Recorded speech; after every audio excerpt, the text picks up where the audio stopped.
والسلام على من كان نبيا وآمن بالماء والدين. أما بعد فأعوذ بالله من الشيطان الرجيم. بسم الله الرحمن الرحيم. ألف لام ميم. أحسب الناس أن يتركوا أن يقولوا آمنا وهم لا يفتنون. صدق الله مولانا العظيم وصدق رسوله النبي الكريم. اللهم صل على سيدنا محمد في أفضل كلامنا. اللهم صل على سيدنا محمد في أوسط كلامنا. اللهم صل على سيدنا محمد في آخر كلامنا. اللہ رب العزت کے حسنا حضور نبی مکرم شفیع معظم صاحب کوثر شاہ معاشر صلی اللہ علیہ وسلم کی بارگاہ تسبیح نبی اللہ کے بعد پچھلے جمعہ مبارک کو ہم نے حضرت ابراہیم علیہ السلام کی ذات مبارکہ کے حوالے سے اس بات پر گفتگو کی تھی کہ آپ کی ذات قرآن پاک میں جس طریقے سے اسے پیش کیا گیا ہے، آپ کا بنیادی موضوع اور آپ کی بنیادی دعوت ایمان کی دعوت ہے، اور اس میں آپ کی حیات طیبہ کے مختلف واقعات سے جو قرآن پاک میں بیان ہوئے دعوت ایمان کے بارے میں آپ کا جو بنیادی اسلوب ہے اور ایمان کے امکان میں ڈل جانے کی جو بات ہے اس پر بات کی گئی۔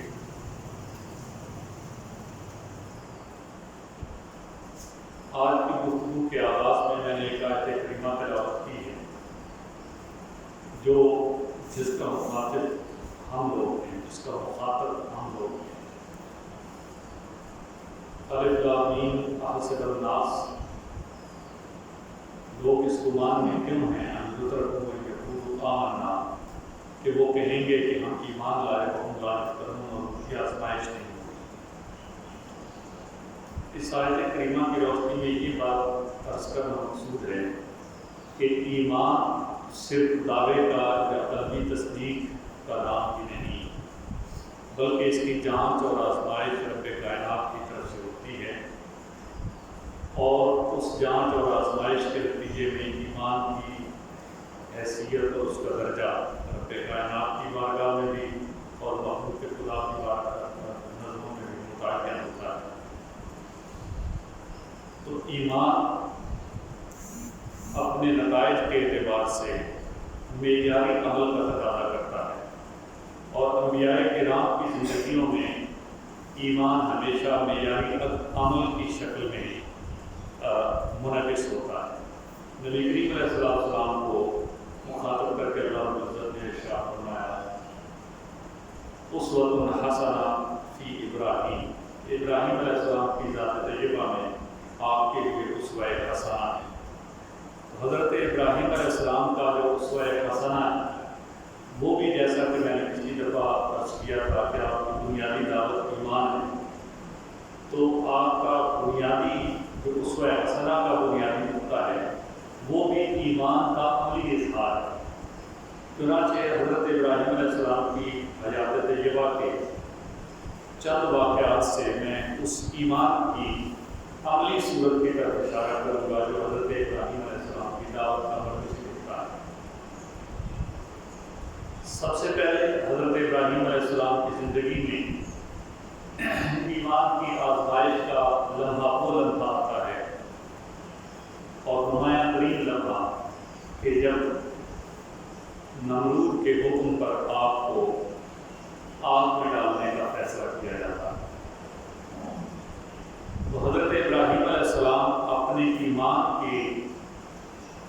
استحکام اور اپنی ایمان کی مضبوطی کی بنیاد پر آتش نمرود میں جانے سے ذرا برابر بھی خائف نہیں ہوتے، اور آپ اپنے رب کی بارگاہ میں اپنے ایمان کے اظہار کے نتیجے میں آگ میں جانے کے لیے تیار ہوتے ہیں۔